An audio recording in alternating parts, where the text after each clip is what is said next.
Chapter 37, Each confirms a prison.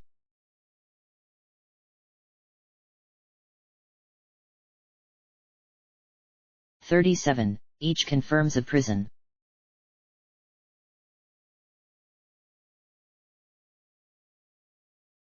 The midnight broadcasts burned Hedgewish. 5 a.m. nights did not surprise, no particular difference existed between night and light in this world, still something lurked in these hours, or maybe they lurked in her mind.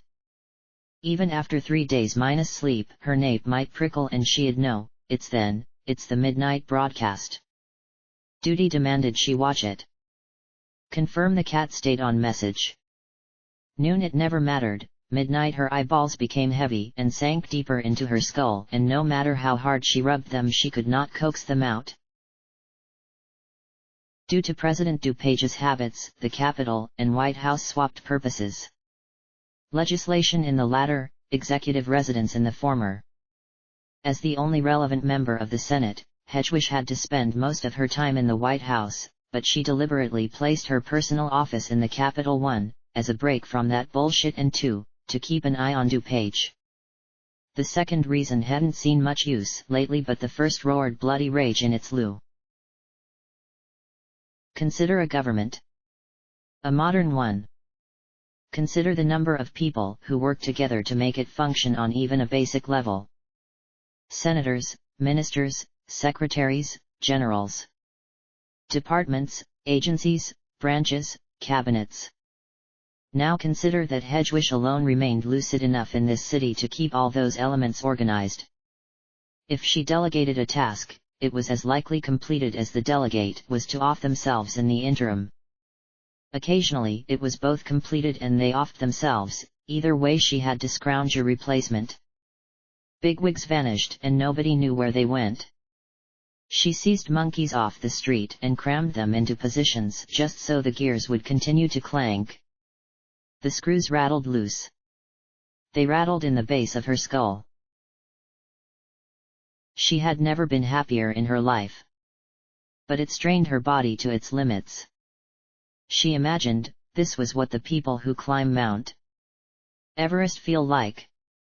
Frostbitten, deoxygenated, every tendon aching, no material gain on that summit, no reward at the end of that rainbow, yet they still did it. A joy in exhaustion. A joy in reaching a limit. Still she despised these broadcasts. As the cat emerged onto the podium and spat her opening words, Hedgewish checked her email. The latest read. Are you still going to avoid your own family? What for? I just wanted to know what's the crime we committed? Give birth to you? Or sacrificed our life to raise you? Or gave you all the freedom? Or can't be as rude as you? And you don't remember anymore your mom's birthday? Ah, another of these. She started receiving them a month ago. Being a senator put Hedgewish in the public domain, and although she went by the name Hedgewish they found her nonetheless. She deleted the email. She rubbed her eyes. She glanced at the monitor in her office in time to see a blade whip through the podium on screen. Well fuck. She expelled all her air. Once upon a time the mere act of saying fuck relieved her, weren't those the days? She pushed back her chair, picked up her attaché case, straightened her tie, and exited her office. Hopefully Clown Muffle could handle things. They had figured at some point Cube would send more magical girls their way, and if he did he probably had a better plan than last time. She believed in Clown Muffle, more than she believed in anything, even the god she knew existed. But her thoughts went no further. She had passed through the doors into the Capitol lobby. As DuPage lived in the Capitol permanently, visitors were not permitted, for their safety more than the president's. The doors were typically barricaded, and only Hedgewish could open them with the keycard tucked into her breast pocket. The doors had been busted down. Sayaka Mickey stood in their stead. "Oh, I actually forgot about you." But Mickey didn't seem so chatty this time. "Nope." She shot forward, lightning blink fast, but Hedgewish already had her fingers in her pocket reaching for her keycard. Sayaka, silent, had learned from their last encounter, but so had Hedgewish. She flicked out not her keycard but a folded piece of paper that slapped against the ground and unfolded in a ring of light. A figure substantiated between her and Mickey in time to deflect 5 drawn blades held by 2 hands. Hedgewish drew back into the cluttered space of the lobby, where the counters and metal detectors had been dismantled but remained in pieces strewn about, unclipped the latches of her attaché case, fingered the 500 fluttering sheets within to call between her fingers the one she needed. "Alright then, gimme a motherfucking pony," said the figure she had already formed, who forced her halberd forward and knocked Mickey back, or rather Mickey leapt back on her own volition, flipped twice, and landed with her heels braced against the wall before shooting corkscrew style around the circumference of the lobby. Too fast for false Cicero, but Hedgewish already had the second paper down. A false cook appeared, slouch as pronounced as Hedgewish's, and called from the lobby sprinkler system a sheet of ice to slam in Mickey's way and absorb the points of her swords. "I'm not interested in fighting," said Hedgewish on impulse. Fatigue made her sloppy. She knew Sayaka didn't give a shit. If Mickey were a reasonable person, her story would have deviated 1,000 times before she reached this point. "I want to not deal with this shit anymore," said False Cook. The Capitol lobby was not an especially large place. Not the kind of place someone could flee long from powers as widespread as Cicero's or Cook's. Mickey fought like Clown Muffle, minus the real bullshit stuff. Close range, emphasis on agility, maximum maneuvering. Already she kicked off from the ice surface and pinballed around the room to assault from a new angle. Hedgewish barely had time to think. Fortunately, her false souls thought for her. Kindly, Dr. Cho had measured their reaction times, appended these statistics to their files, and now their files came to life where the true soul lacked. Mickey whipped blades from her cloak, shed a cloak, had a new cloak, reappeared from under the old cloak, clown muffle kind of crap, about 50 blades impaled the floor and from the sheet of ice manifested the image of Octavia von Seckendorf. Whatever dead stillness imbued this universe shattered with the sharp crack of ice and creak of roof as the gargantuan witch came into being. All the ground became water, serrated edges of liquid that managed to cut Hedgewish's pant legs before she selected another page from her folder and summoned a false Aurora, Illinois, not Colorado, to create for her a circle of safety. 3 centurions summoned and Mickey never got close to her. Hedgewish had already improved over their last meeting, and that time Mickey gave her time to think while they argued a bit before the fireworks. "I wish, I want, let me be safe," said false Aurora beside her. The blade of von Seckendorf crashed toward Hedgewish's head, but false Aurora's golden circle zoomed toward it and blinked it out of existence, leaving von Seckendorf to consider her, its, empty hand with as much confusion as a face minus eyes or mouth could muster. Despite the omnipresence of the miasma, the scenery had somehow changed. An ocean spanned in every direction, any sense of walls had stripped away, an image reminiscent of Lake Michigan, except the image ended at the border of false Aurora's circle, where the ground and everything else remained black as ever. Mickey rode on a sailboat with a conductor and a full orchestra playing whale sounds. False Cook and Cicero ebbed toward her on an iceberg. "I've got a few hundred more I can create." Hedgewish hoisted her attaché case high and cupped her other hand around her mouth, since Mickey had somehow gotten quite a distance away from her. "If Madoka really wants to beat me, she should open her own briefcase instead of sending the same old you over and over." Mickey responded by turning a blade on herself and ramming it through her heart. She sagged to her knees amid the orchestra, a wide-eyed gag frozen on her face as blood spurted in a thick arc overboard. Her hands, operating independently of the rest of her, drew more swords and rammed them in, through her sides, through her back, legs, neck. She impaled herself from every direction, until the blood spouted from her in torrents, until it drowned the orchestra save for their bobbing hats and the whole ocean became red. Some kind of strategy, not that Hedwig knew what. She didn't bother piecing the details. Instead, she fingered her papers and picked out two she figured might be enough to put Mickey down, at least for long enough to finish the deal. The level of the ocean rose. Although Hedwig remained on a solid circle of black, she seemed to sink deeper and deeper into the red ooze, until she could no longer see false Cicero and false Cook or von Seckendorf or anything save dark shapes indistinct in the distant liquid. The orchestra's wail noises died and became indistinct. In their place chimed something pleasant and heavenly as the bloody sea began to glow. Shit. Her power. Regeneration. If all this blood belonged to Sayaka Miki, then...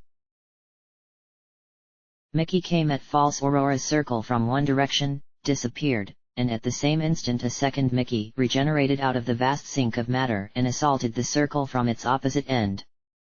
False Aurora's ball shot for that Miki, vanished it too, but a third Miki struck, a fourth, the blood reformed into bodies upon bodies. False Aurora seized Hedwig by the waist and shivered. She muttered, I wish, I want, let me be safe. I wish, I want, let me be safe. I wish, I want. A kind of mantra, timed to the chime of Miki's regenerative bell, until it wasn't true. She wasn't safe. Miki finally moved too fast, while the yellow ball was too distracted, and shot into the safe space of the black circle. Her blade tore through false Aurora, swept downward, embedded into the ground. It had pierced the paper that contained Aurora's file. Cut clean through the name, Tanya Romero, and wish, to be safe. False Aurora faded and the file became useless parchment. The bloody ocean drained the same instant and Miki propped herself on a blade. On the dregs of liquid drifted the files of Cicero and Cook, broken into pulpy pieces. Hedwig hadn't considered a weakness to water, but it made sense.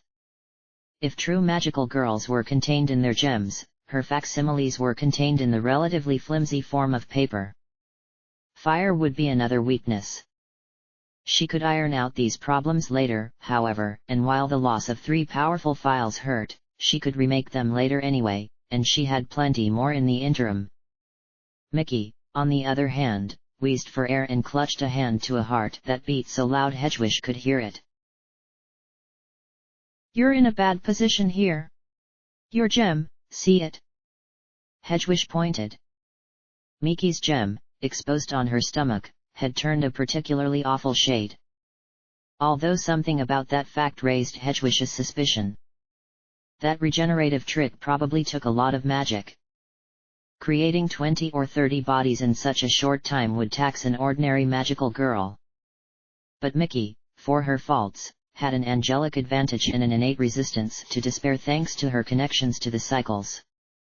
Hedwig found it difficult to believe one impressive move had drained her so thoroughly. A trap, a false gem, something meant to lure her?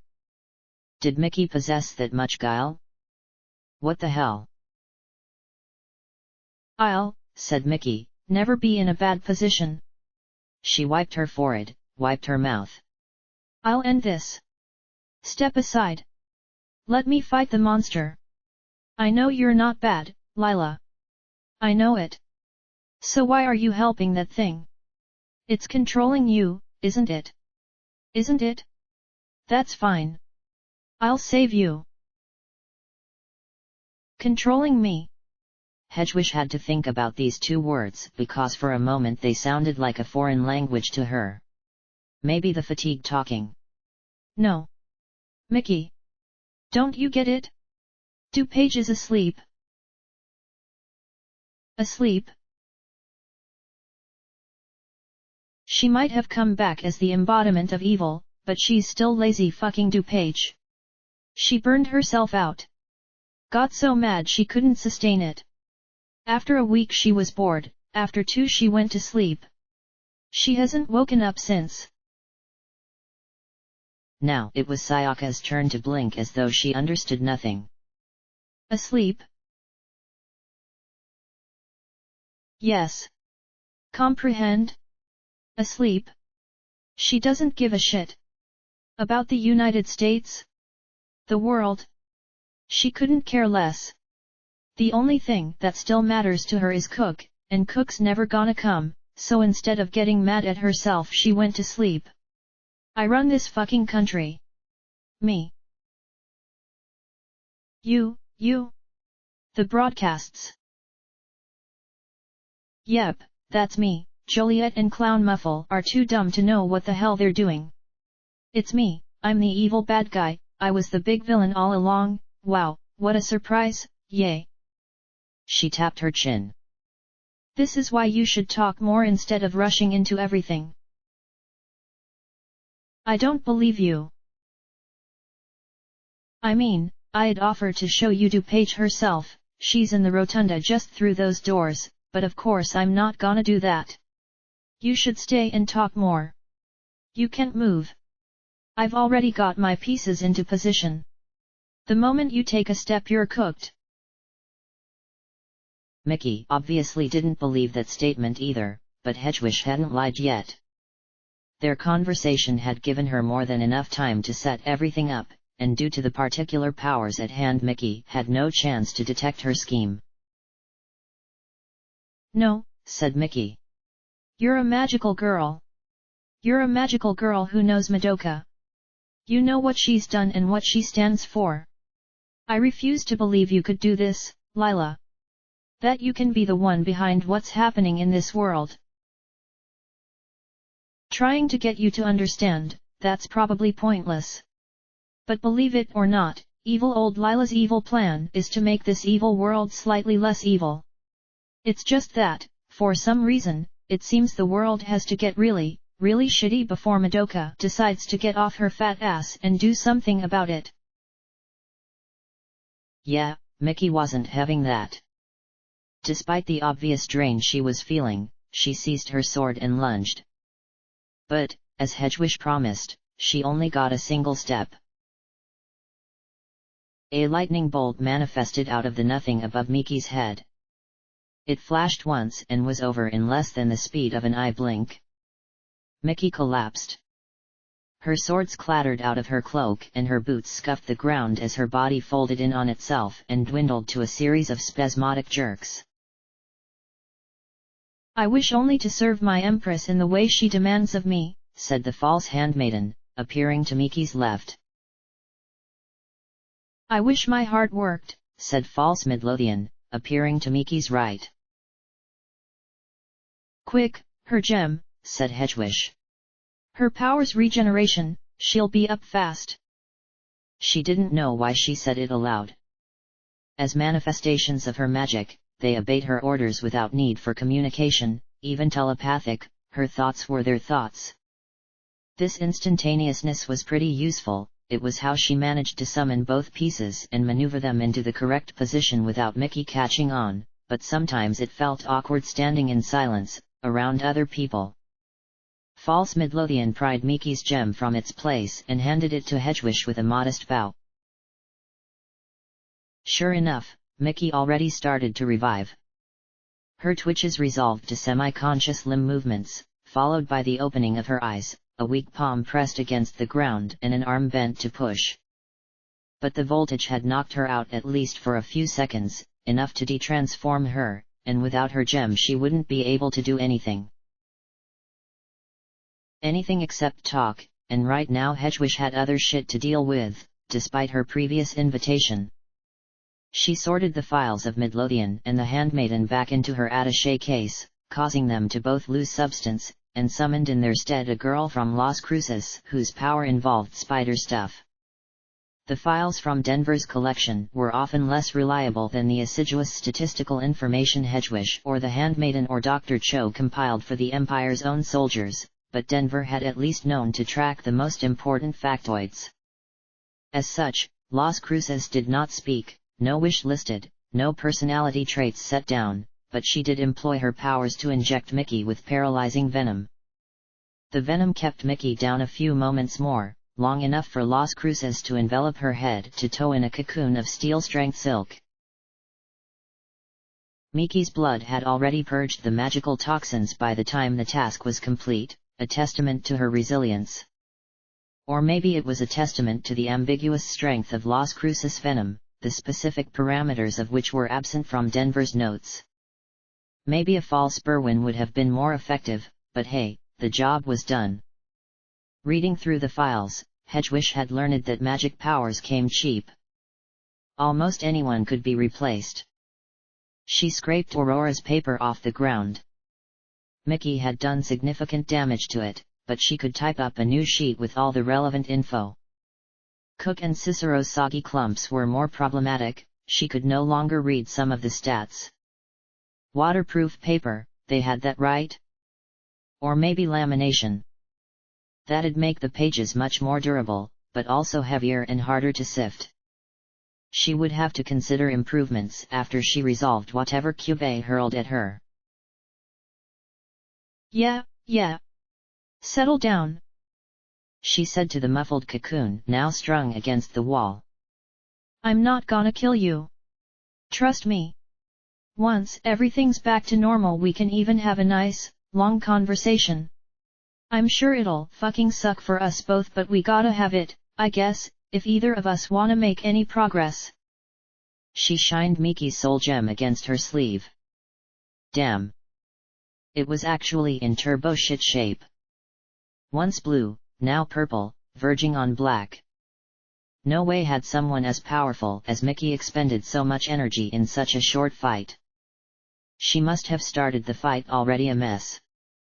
But that made no sense, the world was crawling with wraiths and Mickey was good enough to kill them. She should have had no shortage of energy. So why let herself get this way? It gimped her during the fight. And forgetting Hedgewish, how had Mickey planned to beat DuPage like this? Had she wanted to lose? It reeked of plot and sent a little paranoia up her spine, yet she couldn't fathom the specifics of why Mickey would want to lose. Man! What if Mickey just kicked her ass there? What if Hedgewish died right at that moment? That'd be a hilarious end, wouldn't it? She was about to pocket the gem when she glanced up and saw the other angel approaching from beyond the busted-down doors. What's her name? The not relevant one. Hedgewish knew she knew it, tried to remember, Nagisa. Nagisa, yeah. And the sweet witch, Charlotte. Oh no, said Nagisa as she reached the doorway. I was too late, oh no, I'm sorry, I'm so sorry, don't worry, I'll fix this. I will. She teetered on her tiny feet and turned as if to consult Charlotte, whose goofy cartoon face gaped back equally nonplussed. Yeah no. Hedgewish suppressed a yawn. The cityscape at Nagisa's back had morphed from its characteristic black to orange and inflamed. Distant voices traveled on the dead air. Something was happening, the broadcast had clearly tripped an event. I don't feel like doing another fight right now. So I'm sorry to do this, but if you make a move I'll destroy Mickey's soul gem right now. Hedgewish held it up to make sure she saw. What? You? Nagisa, please. I'm so tired of this shit. Come on. She had, somewhere, here. Sifting through her pockets with her free hand, she drew a handgun which she aimed at the gem. I'll let you take her body if you want, it's right in that cocoon. But we're not doing this shit anymore. Nagisa's face lowered. You wouldn't do it. You wouldn't kill her. Really underestimating how much I care about anything anymore, Nag. I've checked out of a whole lot of crap just to keep chugging. She strode forward, past Nagisa, who scampered aside, and onto the capital's patio to better survey the surroundings. Nagisa's appearance actually chucked another wrench into Hedwig's understanding of events. Given how Nagisa fished Mickey out of the fight the first time they scuffled, Hedwig would have at least expected Mickey to have dealt with her for the rematch. But Nagisa hadn't shown up any slower than she did the first time, it was just that Hedwig managed to beat Mickey fast enough. So if Mickey really did want to lose, was Nagisa supposed to be party to her plot, witting or unwitting? Perhaps, by getting herself killed, Mickey intended to hurl Nagisa into some sort of berserk rage and get her to finish the fight where Mickey couldn't? Was Nagisa really the type of person who would go into a berserk rage? This crap bugged her, she didn't know why, and so much else no longer did. Amazing. Maybe Mickey just particularly pissed her off. She walked to the edge of the patio and looked over the railing at the National Mall beyond. What the fuck? You see this? She gestured for Nagisa to come to her side. Nagisa gave her a disgusted face instead and remained rooted in her doorway, although Charlotte did unfurl from around a Greco-Roman pillar to take a peek. What the hell's this crap? You know. Nagisa shook her head emphatically. Please. If you tell me, I'll give you your friend back. I told you I don't know. What a guileless little girl. If Hedwig were her she'd have made something up, anything. Below, as far as the mall stretched, and it stretched in directions that weren't Euclidean unless you knew how to look at it, the humans had gone bonkers. Their neat marching rows broke apart, crashed together, entangled. People sprinted in random directions. People tripped and fell. People hoisted flaming debris over their head and hurled it. And their fires raged even farther, even beyond what Hedwig could see with her eye, uniquely adept at seeing in this haze. Jesus! What did Joliet tell them this time? Maybe the program's interruption caused them to riot. But that seemed unlikely. I don't get why you're doing this, Lila, said Nagisa. Hey! I already had this exact talk with Sayaka. Let's not do the whole thing all over again. Hedwig tossed both Mickey's gem and the handgun to the Las Cruces Spider Girl, who had remained attendant at Hedwig's side despite Hedwig's propensity to forget her. While the Spider Girl kept the gun trained and Nagisa at bay, Hedwig fished her pockets for one of her many enchanted phones. I said it already. DuPage is asleep, I'm in charge, yada blah. Sayaka thinks she has to be the one to save everything, said Nagisa. But she's wrong. You can defeat that Archon by yourself, Lila. You know that, right? You don't have to be afraid of that thing. Not even listening at this point. Why Hedwig ever bothered, she never knew. Tap tap went her phone as she brought up the latest broadcast, which had been uploaded online infinity times already with all variety of clickbait titles. Whatever happened had caused quite the stir. You don't need to help this evil, said Nagisa. Kid. Please. If I do Madoka's job for her, she'll never learn. She skipped past the part of the broadcast she saw, the initial attack. The next few minutes were hard to parse, clearly something was happening, a fight. Most happened behind the camera, and since all but one stream was apparently destroyed, she had no way to change the vantage. Maybe you've got that backwards, said Nagisa. You ever think of that? Hey. I've thought of everything. All I ever do is think. Here we go. Someone took the stage again. A girl in a witch hat. Hedwig knew this girl. Palos. Isabel Leva. This world sucks dick, Nag. Everything about it sucks. Everywhere something trashy is happening, someone's getting fucked, someone's falling apart. All it does is chew up dreams and shit them out. Except once there was a girl strong enough to make it a little less shitty. All I'm asking is for her to do that again, use her godly powers, actually make it a good world for once. Then I can go to hell, I don't care.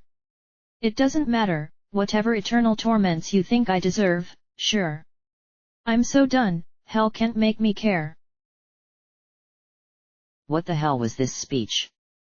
Not Hedwig's. Hedwig knew her own speech was bullshit, she was just rambling whatever popped into her head. She meant Leva's. It was almost hilarious. She was trying so hard to sound angry. It came off like a toddler temper tantrum. You know Madoka can't just influence the world like that, said Nagisa. She's a law. She did it to save Clown Muffle, so don't give me that bull. You tricked her that time. All I'm doing is tricking her again. The video neared its end. Leva got bloody, got louder, did not get more convincing. Still, the brain-dead desperate masses probably didn't need much convincing. Nagisa stomped her foot. Oh, you're just like Sayaka. She's trying to do the same thing.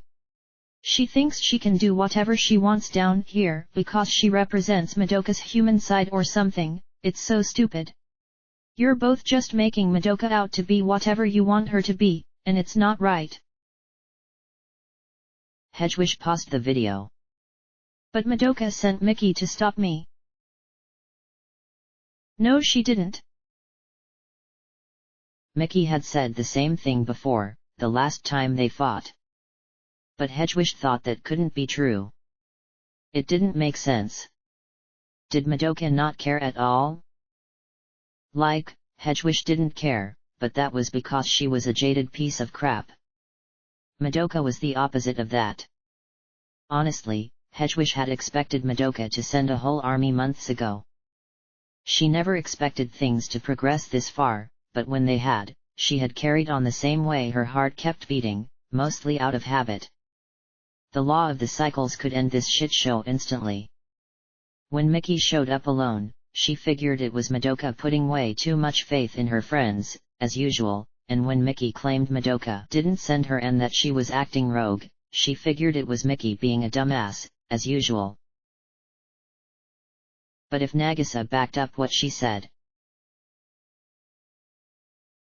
That's stupid. That's the stupidest thing, said Hedwig. Sayaka thought the same thing, no matter what I told her. Nagisa had gotten so wrapped up in the conversation she no longer sent sidelong glances at Sayaka's gem. But Sayaka was being silly. It's not our job to do more than what Madoka has already done. It's against the law of the cycles. So if this were all true, then Mickey attacking with her gem in such a state, and expending as much energy as possible, meant... Hedwig knew exactly what it meant. She planned to bring Madoka herself to the negotiating table. She leaned over the railing and took in the ugly world. At one point it had to prick Madoka's finger. At one point she had to draw a bead of blood. Lila, please, stop this. Instead, Hedwig slid her hand into her attaché case. The current crisis needed to end. She had faith Clown Muffle could handle the initial invaders, and she could deal with humans herself, but she worried eventually enough magical girls might show up that even preternatural luck couldn't save the day. Fortunately, Palos had explained exactly how they were getting magical girls into the city. She slapped a paper on the ground. False Clown Muffle manifested. Hedwig had put a special effort into collating her file, combining information from Denver with information from the Empire and new information based on what Hedwig herself had witnessed. No doubt this mimic lacked Clown Muffle's ingenuity and inability to die, but she kept the raw stats and abilities. I don't remember, said False Clown Muffle. I need you to. But Hedwig stopped, remembered Nagisa, figured she might get in the way if she had an inkling of the order. Instead, Hedwig communicated it wordlessly, or rather didn't communicate it at all, simply thought it in the sanctity of her own head. False Clown Muffle nodded. Find the doctor. That Paulus mentioned at the end of her speech, the one who could bypass the miasma's effects. Eliminate her. What are you doing? Said Nagisa as False Clown Muffle spronged over the side of the patio and vanished into the thronged mob that advanced. Nothing that matters to you. Now, she said, turning back to the capital and beckoning False Las Cruces to follow. Wanna barter over Mickey? Not to be rude, truly, but this had gone on much too long. That was what Millie Luce wished to say to the gregarious doctor, but a constant stream of speech formed a formidable barrier to any sort of interjection whatsoever. The headmistress would be so cross with her. That was what Millie wanted to think, but in fact, her mind dwelled on other topics. So much had happened so shortly it became difficult to process, and a terrible fear welled in her heart that she had, somewhere, made a grievous error. To know God, that had been her wish. And so knowledge she now possessed, inside her head like a collection of memories she had pilfered from another, something she could tell was genuine although she had not witnessed the occurrences herself. It was not the God she expected, had believed in. She still had to parse this knowledge. It was as though everything she knew her entire life had been a lie. It caused her hands to tremble. Can you believe, Lachesis, the immaculate perfection of the human body, the care that went into the crafting of every facet of its design? The doctor droned. The mastery over anatomy required to even begin its replication. I cannot believe, said Lachesis. The doctor's friends were much quieter. Some of them served Millie food, but she received the distinct impression that if she rose and tried to leave, they would bar her. It is through the immaculate nature of the human body that we, mankind, can bridge the divide between us and God. The doctor held a fork between two fingers and waved it lazily in abstract illustration of her point. The men of the Renaissance, I believe, felt something similar, hence their attempts to perfect the human body in the form of art being, shall we say, a lesser imitation of life, as thus their efforts always coming short of the mark, no matter the precision of their imitation. God is the ultimate designer. The ultimate truth in not one but all disciplines, biological or psychological, an interweaver if you will of them all. Aspiration toward the ideal of God is the only way humanity as a species can crawl forward, even if our understanding is doomed to never match God's in total. Follow you me, love? I do not follow, said Lachesis. Yes, you never do, but Millie, my dear chum Millie, what of you? She swung her arm around Millie's shoulder and reeled her close. Oh! Millie did not quite like when the doctor did this, even if she sensed the doctor meant no ill will. Now might be an excellent time to mention that she needed to leave. The bright orange lights that built above the rooftops concerned her, perhaps they ought also to concern the doctor? The doctor was unconcerned. Concern did not seem to be a component of her nature. I am sorry, said Millie. I would rather return to God, speak to me of God. Contrasting opinions lead only to greater truth, in the end.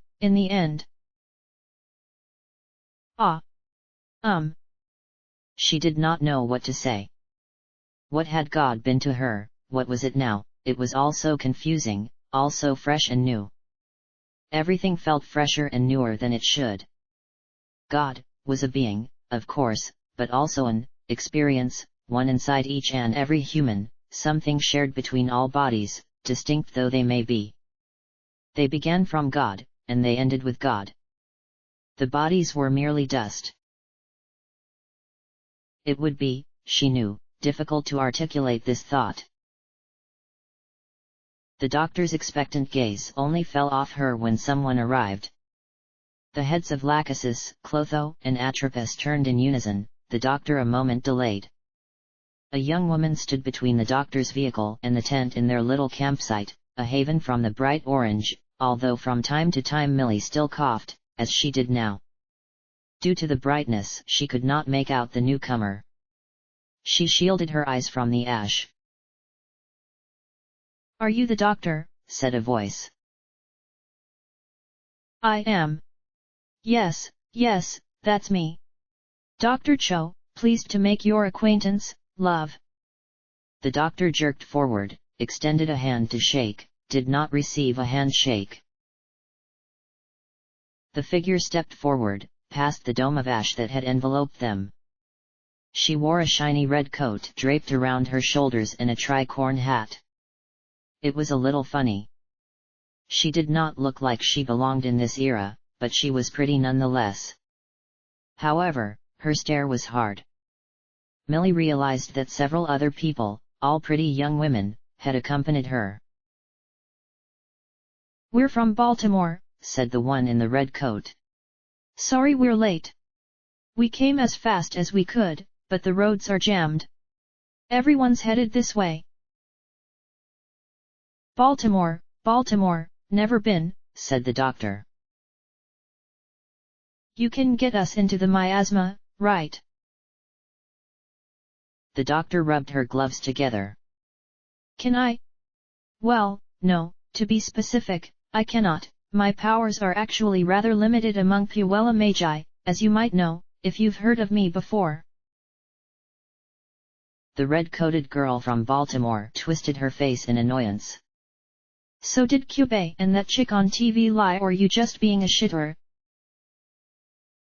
"There is no need for this misunderstanding to continue," said Cube, who uncoiled from a trash bag and hopped onto Millie's knees. She stroked his fur behind his long rabbit ears. He was rather cute. "Millie here is the one who can grant you entry into the miasma." The red-coated girl shoved Dr. Cho aside rather brusquely and stomped her heavy leather boots toward Millie. Lachesis, Clotho, and Atropos attempted to stand in her way, but Dr. Cho called them aside. "It's all right, quite all right. If the incubator wishes to use Millie's abilities, I suppose I ought to let him. It was his intervention, after all, that allowed me to reach this position in the first place." "Yes, Millie, please enchant their soul gems like you did with the others. It's very important to the fate of the world." Important to the fate of the world. Millie did not know how or why. She of course had plenty of questions, but she had the same questions when she sent Darien and Darien's friends into the miasma an hour or two ago. Of course, nobody had answered her questions then. However, it was not often people answered her questions, was it? She had often found the adults and figures of authority at a loss for words when she questioned them on the things that truly made her wonder. She had needed to find the answers for herself, was that not right? Either way, she soon found several soul gems thrust into her face by the red-coated girl and her friends from Baltimore. And regardless of what she felt, she could not doubt the presence of the black miasma that covered Washington, a miasma to which she had been blind before she made her wish to know God. Its maleficence was undeniable, simply seeing, smelling, hearing it confirmed her suppositions. "Okay," she said, standing. "Please, though, let me do it one at a time. It will not take long." One by one she protected their souls with the grace of God. As soon as she finished, the entire group departed. They did not bother to say goodbye or thank you, but that was all right. They were determined to fight evil, and so they were good people, and Millie was glad that she helped them. Perhaps she ought to even join them. But the doctor would not let her leave. Over the next hour, many more magical girls arrived. They came straight to the doctor's campsite, demanded Millie protect their soul gems, and plunged into the dreadful blackness. Could they not all come at once? The doctor asked Kyubei, who remained in Millie's lap. Must they arrive so staggered? It's difficult to arrange my thoughts like this. Logistically, such an arrangement would prove impossible, said Kyubei. The doctor paced. She bit aggressively into a loaf of French bread. Lachesis, Clotho, and Atropos followed at her heels and supplied her with anything she needed, be it food or materials to scratch out some notes on her latest train of thought. Despite her various annoyances, Millie could in some ways respect the doctor. Many people believed that science and medicine were incompatible with religion, that one denied the possibility of the other. Millie had never seen it that way, coming from the perspective of one who believes, and the doctor, coming from the opposite perspective, did not seem to see it that way either. Despite the whirlwind of activity that had buffeted Millie in the past few hours, the doctor remained, in her fidgeting, her animation, her constant motion of leg and mouth, a surprisingly stable reminder of space and place. What did those esteemed men of science first think, when they discovered the bones of creatures that had lived on this planet billions of years before humanity? Perhaps the same thing Millie thought now, finding her notions of God as told in a certain book to have become defunct by new knowledge, yet God persisted. A new person arrived. This one was alone. But she looked like a magical girl, like the others, and some of the others had arrived alone, so other than the doctor's harumph of annoyance nothing at first changed. Until Kyubei said, "Watch out, run. That woman's dangerous." Before Millie even understood what he meant, one of the doctor's friends, Lachesis, dove in front of the doctor and received in her stead a mangling sweep of sharp objects. Lachesis dropped, the objects stuck to her, they were playing cards. Said the doctor. There's no need for violence. Clotho and Atropos changed clothes with a flash of light.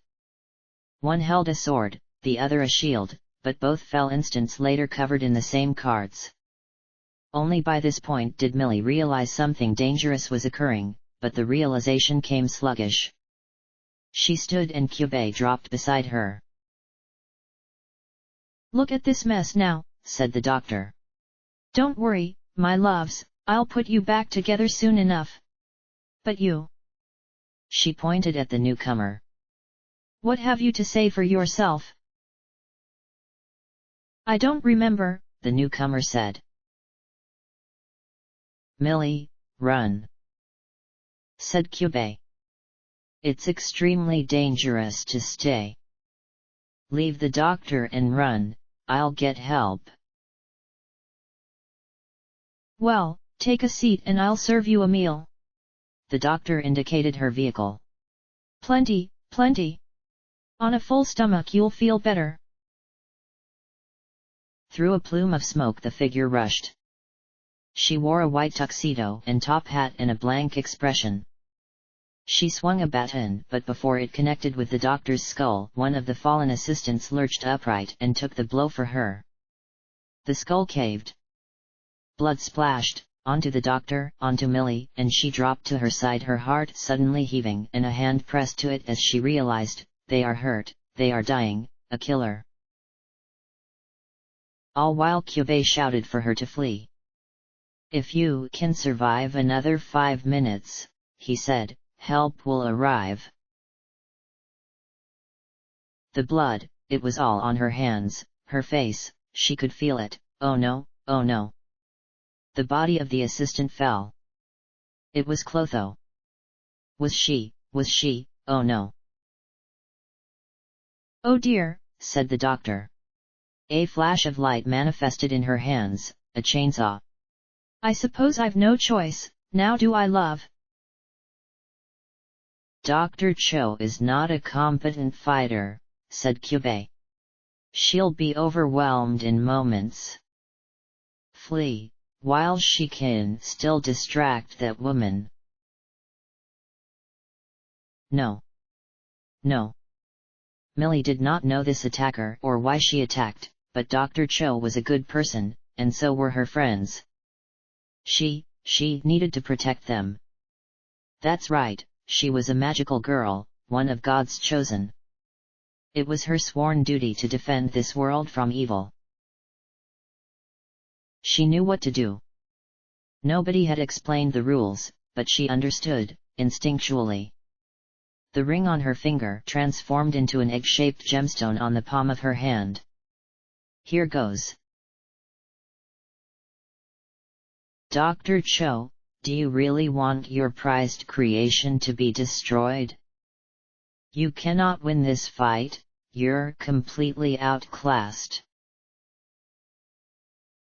A second assistant, Atropos, received a blow that had been aimed to break the doctor in half, while the doctor lunged with awkward swings of her chainsaw that appeared to miss despite the attacker not even moving. Here goes. The second time she tried it worked. A dazzling, holy light bathed her. It cleansed, in an instant, the soot from her skin and hair. It was warm, compared to the icy chill of the nighttime air. It chimed. The light had a sound, deep within it, she heard it as though she heard it inside her head as she closed her eyes and felt a serene peace spread inside her, her fear and horror compressed into a darker portion of herself, the portion she left behind as she transformed. Her vestments changed too, but that was circumstantial, she was only dimly aware of the downy robe that ran down her body, the flower petals that cascaded past the hem, the laurel crown that sprouted from her hair. Her eyes opened. The light subsided. The feeling remained. Here she was. Even in the single instant of her transformation, the terrain had warped. Clotho's headless, mangled body had crashed through the tent of the homeless people, who cowered among the torn fabric flaps. The doctor's station wagon had caught fire, all its windows broken, the front half depressed on tires that squealed as they emptied from the 1,000 perforations caused by the playing cards that coated them. An arm, just an arm, rolled against her shoe. But no nausea overcame her. This was the peace, the certainty of God. It was his, or her, strength that filled her. The doctor skidded to a stop against the mound of trash that enclosed their campsite. She had traveled through the fire on which they had cooked the food, blood and stew stained her lab coat equally. Her chainsaw whirred uselessly where it had fallen. As she tried to rise, one arm broken, while the woman in the tuxedo approached with a languid calmness, she flashed a smile. Rather rude, love. Rather rude indeed. Eek. Blood dribbled down her chin. Don't worry, doctor. Millie drew her bow. She had never practiced archery before, but the motion felt natural and correct. She aimed for the tuxedo woman's leg. Lachesis, the doctor said. Make her safe, will you, love? A fist sailed into Millie's gut. She doubled over and her arrow whizzed against the concrete. Before she understood anything, a force hoisted her off the ground. It was the third friend, Lachesis, cut and gashed all over but maintaining the same neutral expression that the friends always wore. Then the doctor, the campground, and the woman in the tuxedo receded. Now, as for you, my friend, the doctor said before a rooftop eclipsed her and suddenly Millie could see nothing but the bright flames that spread a full 360 degrees around her, the embers that traveled into the starlight, and the blood that dripped onto her face from Lachesis's wounds. Wait, she said. But they kept leaping across the rooftops. Many of the stars above were moving. Millie realized they were helicopters. Their ubiquitous drone had always been there, but she had not noticed until now. Wait, we can't leave them. Keep running. It'll only be a few more moments. Help will arrive soon. Where did he go? Was he running alongside them? Was he in danger too? She could feel something. Fear. But it was not her own fear, even though she was afraid. It was two distinct fears, hers and another's. It emanated from the one who carried her, Lachesis. On a distant rooftop, from the direction they had come, the woman in the white tuxedo appeared. Her tuxedo remained white despite how much blood had run everywhere. And she came, with dogged determination, with absolute precision, after them. Much faster than them.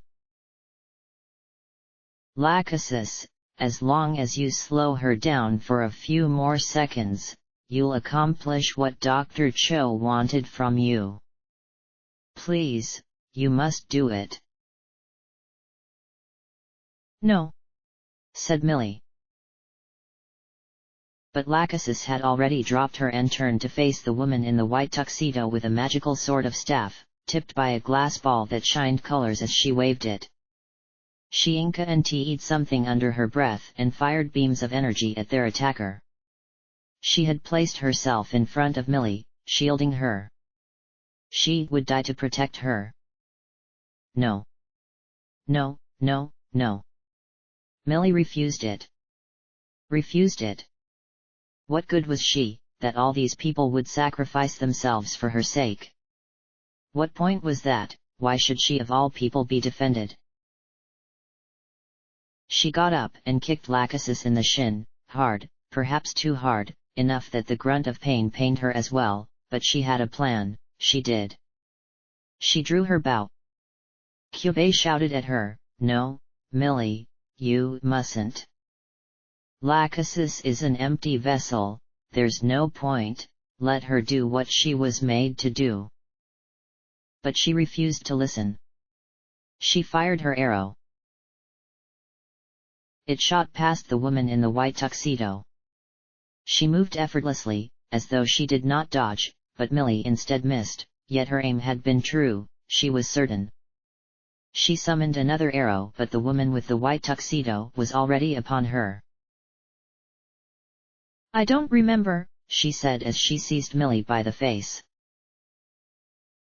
What don't you remember? Said Millie, elevated off the ground so that her feet dangled, her voice muffled by the palm that squeezed to crush. What, don't you? Her nose cracked. Blood surged down her throat and she could no longer speak. None of it made sense, who this woman was, what she could not remember, why she attacked. Why she wanted them to die. Was she not a magical girl herself? She did not look like the monsters they had told her about. She felt something. Through the hand that crushed her. A feeling, like the one she had felt from Lachesis. Emptiness, or perhaps that was not the word, as it was not an emotion, melancholy. Millie's own fear, and from this woman in the white tuxedo, melancholy. She placed her hands on the woman's hand. "It is all right," she tried to say, stroking the fingers. "It is all right. You do not remember, but together we can try to find it." For a moment, she thought, the pressure loosened. Then she hit the ground. The woman in the white tuxedo had dropped her. She stood staring forward, at nothing or everything. Lachesis aimed her staff to attack but Millie grabbed her. "I don't remember." 100 holes opened along her body. Her face burst open and her top hat went flying until it too came apart in holes, so many holes it was like it was being eaten, like 1,000 little bites consumed it to scraps. At the woman's back descended a helicopter. It hovered a few feet above the rooftops, its door open and a collection of faces peering from within. At the foremost stood a young woman with a long, whipping ponytail, who held her arms outstretched like she was playing at firing a gun. I fucking got that whore, said the girl with the ponytail. The woman in the white tuxedo slumped, first to her knees, then onto her side, like she was about to take a nap, except instead she was sand, and came apart like sand. Millie pressed her wrists to her forehead and stared between her feet. The ponytail girl hopped out of the helicopter, followed by a series of men who landed with far less grace. Finally, a beautiful woman who looked like she was on a Hawaiian vacation stepped out. Said this woman, I would suspect a trick. I tore that hat, tore it to pieces. The ponytail girl inspected the sand. She seized handfuls of it and let it run between her fingers. That's where her soul gem is, right? She, couldn't possibly have. I would expect anything at this point. That feeling, that melancholy, lingered. The two girls chattered, and the one in the swimsuit waved at the helicopter pilot to have him or her land the helicopter somewhere nearby. The doctor, said Millie, and Clotho and Atropos. She ran. A momentary fear passed the first time she leapt from one rooftop and landed on another, but not enough to ward away her concern. Hey wait, said one of the girls who had landed, but Millie could not stop for them, not even to thank them for saving her. They might be hurt, they might need help. The campsite was not difficult to find again. When she landed, she realized that Lachesis had followed her, although the fear that had emanated from her subsided into something dull, stagnant, and bland, no real emotion at all, a feeling that pinched Millie's stomach as she regarded the wreckage of the campsite.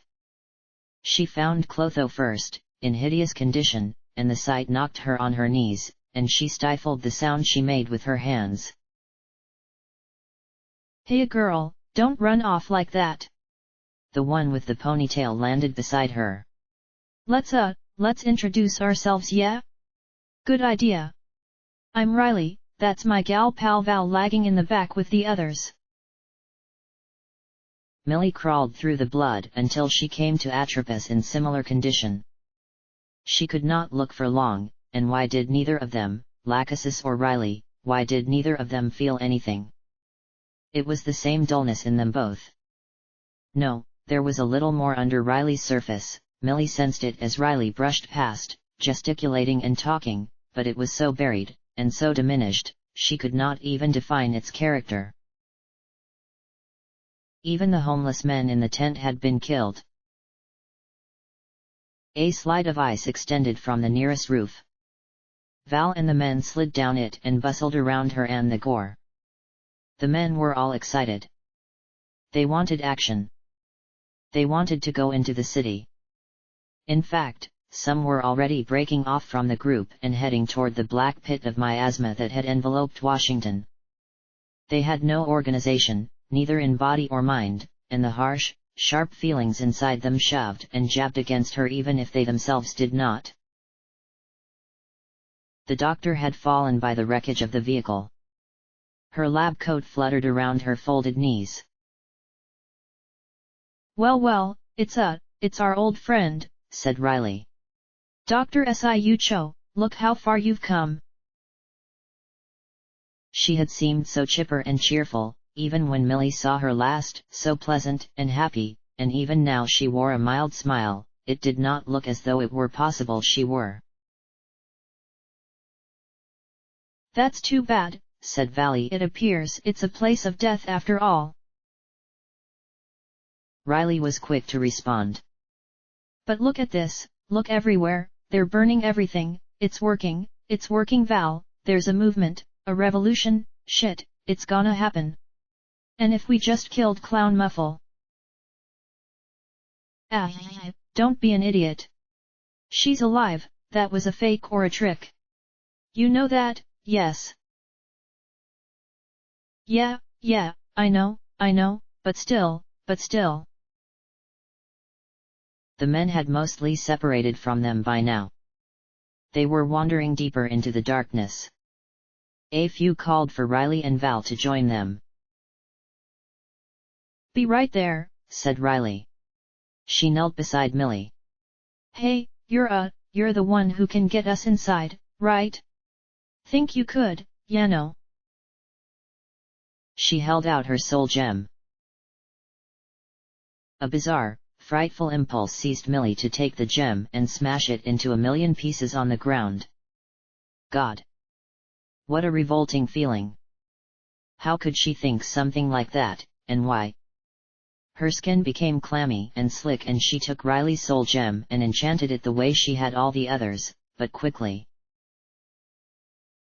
"Thanks a million. Val's too." Oh, I dunno. It's a bad idea for me to go in there. Do pages waiting for me, after all. Come on Val, you've come all this way." Millie clamped her hands over her head to force out their voices, but their feelings remained. She could sense them without hearing, or seeing, or touching. Liquid blandness, stirred by certain whims. If anything existed in these people, it was buried, deep. She could discern it more clearly now that the men, who carried with them a clear and giddy bloodthirstiness, an excitement, a sense of hate, she could discern it now that the men had left and it was her, Lachesis, Riley, and Val alone in this little whirl of corpses. Languid, loose, ready to flow whichever way, in Riley, somewhere, a sense of hope? Maybe. Maybe she could sense hope, but it was so wrapped up in devil-may-care as to have become senseless. Let us see how it goes." And Val was even more buried. What came from her came from the bottom of a deep well. Who were these people? How did they get like this? The doctor. It was so irrevocably sad. Millie had only just met her, yet it felt like she was someone of immense importance to her. Under all her memories, she felt some kind of connection. She could no longer maintain herself. It was too much. She broke down and sobbed. She sobbed a long time. Her knees ached, pressed against the concrete. Nobody spoke, and she could not see to tell if they were looking at her. She crawled over to the doctor's corpse. She fell over it and hugged it and held its head. All she could wonder was, why? Why was this world like this? Had it always been? She remembered a world much better. Suddenly everything had changed. A pair of arms wrapped around her and pulled her into an embrace. "Hey! I'm sorry. Are you all right?" No. She was not. It did not seem as though she would ever be all right again, and yet she knew she had to continue living. Who held her? She smelled sweet. It was Valley. Hey, Val said. "I'm sorry. The doctor was a good person. I'm sorry." Riley was no longer among them. She must have left with the last of the men. Lachesis sat to the side, senseless. "I cannot," Millie tried to say, cannot. I know. It's hard. It's really, really hard." Val must want. That's right. Millie still needed to enchant her soul gem. She wanted to rejoin her friends. She could feel that, right? It was the thing deep at the base of Val's well, the little dark thing that was so hard to grasp. Only now, alone, in this canopy of quiet, so close, could she reach deep enough to grace it with her fingertips. Loneliness. "You have to let all that go," said Valley. "That's the first thing anyone learns. You have to let it all go, so there's nothing that can hurt you anymore." Like Val had, and Riley. Like all these unfeeling people had. They turned themselves into liquid, so that no matter what knives plunged into them, they were never hurt. The perfect midpoint between hate and love, non-negative, non-positive, nothing. Millie stood. Val, like water, let her. She wiped her eyes hard, wiped them again, wiped them a third time, a fourth, kept rubbing, deeper, harder, until her eyes were raw, and when she looked everything was an incoherent blear. Not incoherent enough for her to not understand. She turned toward the dark splotch of Washington. She said, will annihilate that evil. Say something. That evil should not exist. It is against God. It is against this world. It is against these people. It created all of this. It has no worth. I must annihilate it. How? Did not matter. Did not factor. Not a question. One solution. Inside, deep, to the center. To the pulsing core. That thing's pure hate, kiddo, said Valley. You think you can destroy an emotion? You did. Millie pressed her hand to her soul gem and enchanted it with her own protection. She walked toward the boundary between this world and the seething black hole that sucked it into oblivion. Miss Jefferson, please restrain her. She must not be allowed to enter that miasma. If she dies, every magical girl in the miasma will die as well. She has to be protected. Val said nothing. Lachesis, stop her now. Dr. Cho would want her protected. Lachesis looked up, dull. Doctor is dead. She made no effort to move. Miss Jefferson, listen to reason. It would be catastrophic if Millie died. Your friends would be killed and the world destroyed. Do you understand? Miss Jefferson. Fine. Fine. After a heaved sigh, Val's footsteps sounded at Millie's back. A hand reached out and seized Millie's wrist. Sorry, but it's a no-go. Although Millie's strength had increased tenfold since she became a magical girl, she knew by the touch alone that she would never be able to break Val's grip. It was startling, actually, in comparison to her languidness, the strength of her hold. But it was not something that concerned Millie.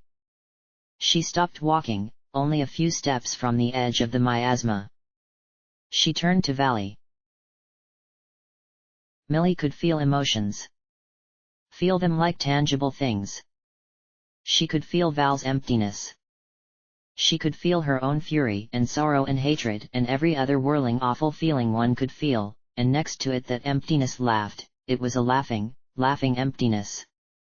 At that moment she wanted nothing more than to obliterate that emptiness, the same way she wanted to obliterate the emptiness that had swallowed Washington, the emptiness that created the Tuxedo Woman's melancholy, the emptiness of this world.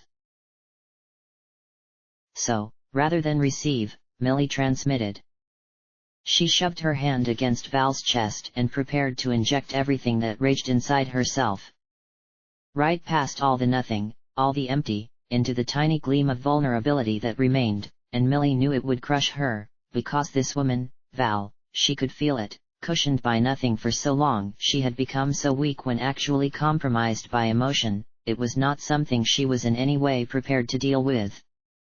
Hate, sorrow, pain, this woman could not handle. Loneliness, no matter how strong her body or her magic was, oh no. She would plunge into despair in a single instant. But that. No. That was such an ugly thing to think. An ugly thing to consider. No.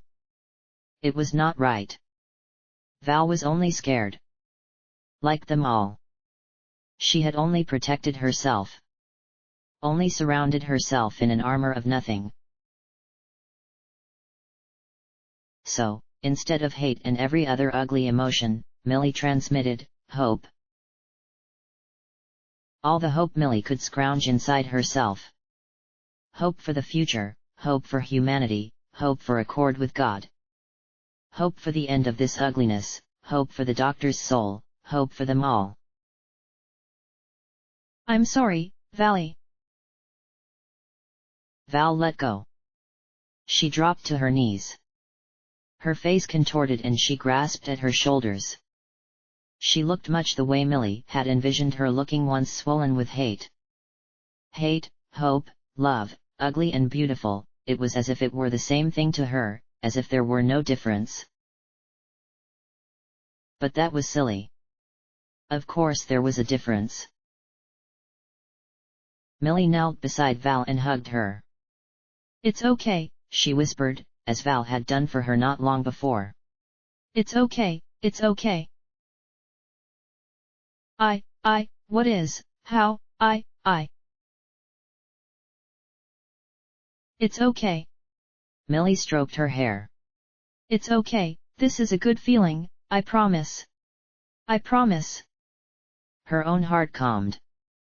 The tempest inside it dispersed, all that hate and sadness, the waters became calm. Hate was a fantastic emotion to destroy something. Even if that something was hate itself. Hate could reduce a city to rubble, it could wipe away an entire race of people. It could overthrow a government, an economic system, an institution, a religion. It could even, she thought, overthrow God, if it were strong enough. The hate in this world had become strong indeed.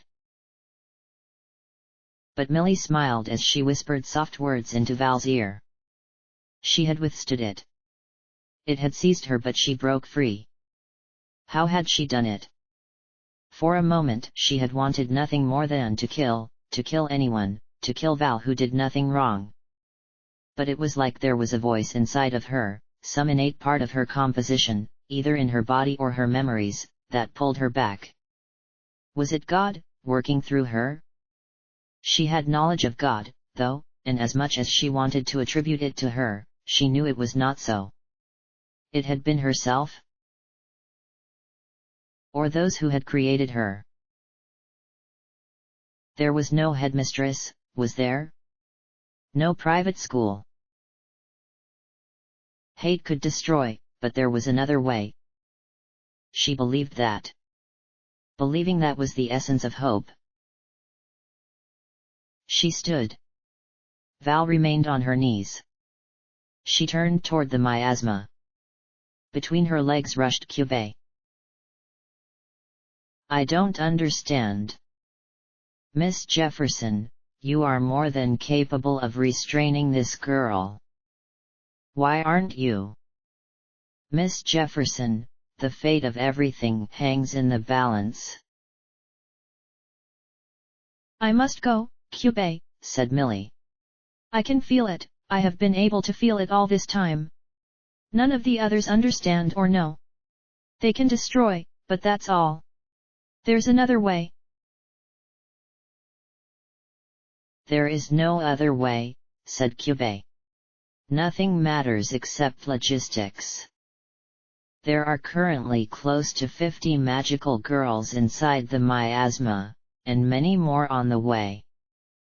Once enough arrive, it's feasible that they will have enough combined power to destroy the Archon?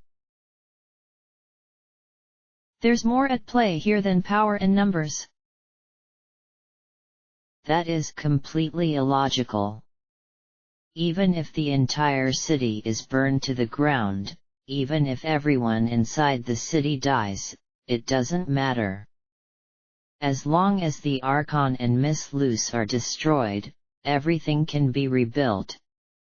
What are you even trying to accomplish, Millie? I want to save them. I want to plant a little seed. I want it to grow up right. Unfathomable, completely unfathomable.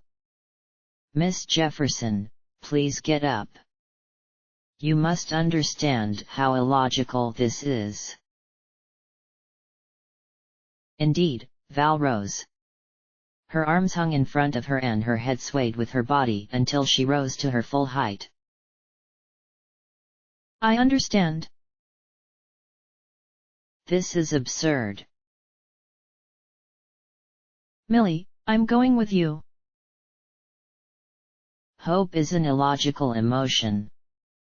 It causes creatures to act irrationally under the mistaken belief that the outcome will be beneficial, even when such an outcome is extremely unlikely, as it is now. Your hope is actually endangering your species, don't you realize that? This unaccountable optimism is adding unneeded risk, for no tangible reward. Why are you concerned with how this planet is rebuilt? I can ensure that everything returns to how it was before. That's what you don't get, Cube, said Val, as she proffered her soul gem to Millie. The way you like this world to be, and the way we like this world to be, not quite the same? Not quite at all. That was the Empress's dream. I remember now. She wanted to free us from you. And you would risk the annihilation of your species for that? Val shrugged. I've got hope. Millie didn't understand quite half of what Val had said. But even if the words made no sense, the feelings did. This world could be a better world. A better world for everyone. That was the hope they shared, the hope Millie had transmitted to her, the hope that had been buried deep inside her long ago. It wasn't Millie's hope anymore, Val had made it her own. Are you ready, Val? Val nodded. Cube continued to protest, but they ignored him now. Millie took a final glance at the doctor. Lachesis sat by her, stroked her hair. Thank you, Lachesis. Thank you, Dr. Cho. Time for a chat, I guess, Yasmin, Val whispered under her breath. Together, they entered the miasma. End of chapter. Chapter end.